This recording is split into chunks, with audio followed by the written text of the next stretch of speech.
Hello প্রিয় শিক্ষার্থী, good morning to all. আজকে আমি একটা চমৎকার ক্লাস টপিক নিয়ে আপনাদের সামনে হাজির হয়েছি, যেটা অত্যন্ত গুরুত্বপূর্ণ। কিভাবে কোশ্চেন থেকে আনসার করা যায় সেটা নিয়ে কথা বলবো ইনশাআল্লাহ। Let's get started. Question to answer এটা সকলের জন্য প্রযোজ্য, যারা এসএসসি আছে, ইন্টারমিডিয়েট আছে, অনার্স, ডিগ্রি এবং ওপেন ইউনিভার্সিটি, সকলের ক্ষেত্রে এই টপিকটা খুবই গুরুত্বপূর্ণ। কেননা যে কোনো কোশ্চেন থাকলে, কোনো প্যাসেজ থাকলে কিভাবে কোশ্চেন থেকে আনসার করা যাবে সেটা নিয়ে আমি কথা বলবো। এখানে কোশ্চেন টু আনসার এরকম হোয়াট দ্বারা কোনো যদি প্যাসেজে কোনো কোশ্চেন থাকে, যেমন what is the environment pollution, what is friendship, what is war, যুদ্ধ কি, হোয়াট ইজ ফ্রেন্ড, বন্ধুত্ব কি, হোয়াট ইজ এয়ার পলিউশন, যা যাবতীয় থাকে এরকম থাকলে হোয়াট ইজ দ্য এনভায়রনমেন্ট, এটাকে টেকনিক করে কিভাবে আনসার করব। তাহলে আমরা হোয়াট ইজ এর পরে যেটা থাকবে সেটা প্রথমে নেব। The environment pollution, the environment pollution, এই ইজটা এখানে হলো একটা আছে ইজ, এন্ড প্যাসেজ ওইভাবে থাকবে। একটা এনভায়রনমেন্ট পলিউশন সব প্যাসেজ কি লিখবো? ইজ। দ্য এনভায়রনমেন্ট পলিউশন হচ্ছে এয়ার পলিউশন, বায়ু দূষণ, ওয়াটার পলিউশন, পানি দূষণ, সাউন্ড পলিউশন, সাউন্ড মানে কি, শব্দ দূষণ, অ্যান্ড সয়েল পলিউশন অর্থাৎ মাটি দূষণ। তাহলে এইভাবে আমরা লিখতে পারবো। তাহলে যেভাবে থাকবে what is the environment pollution, আমরা এরকম হোয়াট ইজ দ্য যদি থাকে তাহলে পরেরটা আমরা সাবজেক্ট হিসেবে নেবো, তারপরে ভার্বটা বসবে আর উত্তরটা আমরা প্যাসেজ থেকে নেব। অথবা এভাবেও দেখে হটের জায়গায় আমরা উত্তরও লিখতে পারি। কি লিখতে পারতাম? Air pollution, water pollution, sound pollution and soil pollution. আর তখন আর হতো, সাবজেক্ট আর হলো, কিন্তু সাবজেক্ট যদি বহু বচন হয়, অনেকগুলো হয়ে যায়, ভার্ব তখন আর হয়ে যাবে। আর দ্য এনভায়রনমেন্ট পলিউশন এভাবে লেখা যাবে, এভাবেও লেখা যাবে।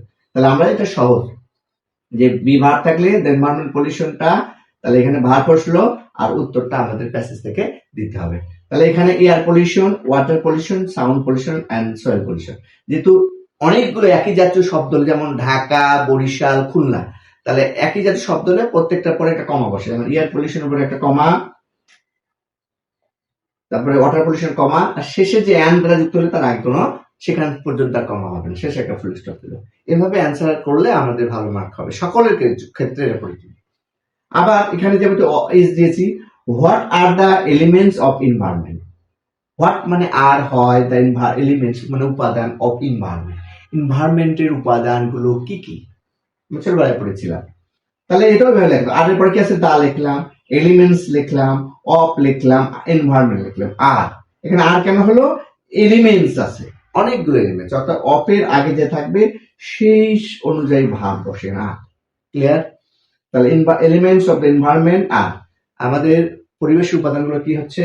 ওয়াটার, পানি, বায়ু, এয়ার, কমা আছে কিন্তু সবগুলো করে, ল্যান্ড, ভূমি, ট্রিজ, গাছপালা, অ্যানিমেলস, জীবজন্তু, অ্যান্ড হিউম্যান, আশেপাশে যা কিছু আছে সেটা নিয়ে হলো আমাদের উপাদান, পরিবেশের উপাদান।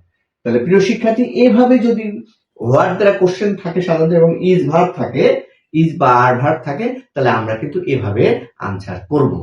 যেখানে দেখবো what is air pollution, what is sound pollution, what is friendship, what is war, যুদ্ধ কি, এরকম যদি থাকে তাহলে আমাদের কি ইজ বা আর এর পরে যেটা থাকবে সেটা সামনে, তারপরে ভার্ব, ইজ বা আর, তারপরে আনসার থাকে। এবার আমরা কথা বলবো হু কোশ্চেন যুক্ত প্রশ্ন কিভাবে আমরা আনসার করব সেটা নিয়ে কথা বলবো।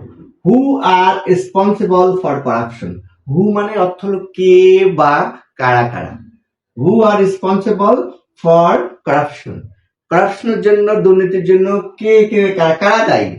তাহলে আমাদের কিন্তু হুর জায়গায় শুধু ওই উত্তরটা হবে, কোনো প্যাসেজ থাকলে ওই প্যাসেজ হু মানে কে বা কারা, তাহলে আমাদের হু মানে কে প্যাসেজটা বের থাকবে, ওখানে উত্তরগুলো, প্রশ্নগুলো থাকবে উত্তরের। তাহলে এখানে ডিসঅনেস্টি অসৎ, গ্রেডি লোভী, অ্যান্ড সেলফিশ পিপল, অ্যান্ড স্বার্থপর পিপল। দেখেন হুর উত্তর কিন্তু এই জায়গায় হলো dishonesty, greedy and selfish people, স্বার্থপর লোকজন। আর আরই বসলো, আর হয় রেসপন্সিবল, রেসপন্সিবল শব্দটা বসলো, রেসপন্সিবল দায়ী ফর করাপশন, একটা ফুল স্টপ দিলে। তাহলে অসৎ, লোভী এবং সেলফিশ, যারা যারা স্বার্থপর লোকগুলোই এই দুর্নীতির জন্য দায়ী। তাহলে হু জাতীয় শব্দ থাকলে ওই জায়গায় হুর যে উত্তরটা হবে, আমরা ভার্বের জায়গায় এই আর এর জায়গায় আমরা উত্তরটা বসাইছি। Number next question, who is our national poet. তাহলে হু মানে কে হয় আওয়ার, আমাদের জাতীয় কবি। তাহলে হুর জায়গায় কিন্তু খালি উত্তরটা বসলো। তাহলে Kazi Nazrul Islam is our national party, তাই জন্য ছিল আমাদের জাতীয় কবি। তাহলে হুর জায়গায় কিন্তু উত্তরটা বসে গেছে, হুর জায়গায় শুধু উত্তরটা বসবে, আর ইজ টিকে থাকছে, আওয়ার টিকে আছে ন্যাশনাল পার্টি।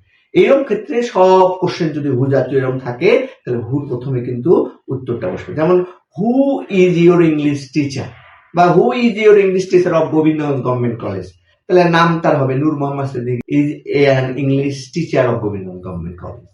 যেই হোক, তাহলে হু জাতীয় শব্দ থাকলে আমাদের এখানে কোনো উত্তরটা লিখতে হবে। এরকম কোনো প্যাসেজ থাকলে সেখানে এরকম কোশ্চেন থাকে, আমরা অনেক সময় বুঝতে পারি না, আপনারা এই টেকনিকগুলো অবলম্বন করলে আপনাদেরকে আনসার করা সহজ হবে। প্রিয় শিক্ষার্থী, আজকে যে আমি হোয়াটের পরে আর ভার্ব ইজ ভার্ব ধারায় যে কোশ্চেন থাকবে আমরা যেভাবে আনসার করলাম, এবং হু কিভাবে আনসার করা যায়, এই দুটো জিনিস শিখলাম।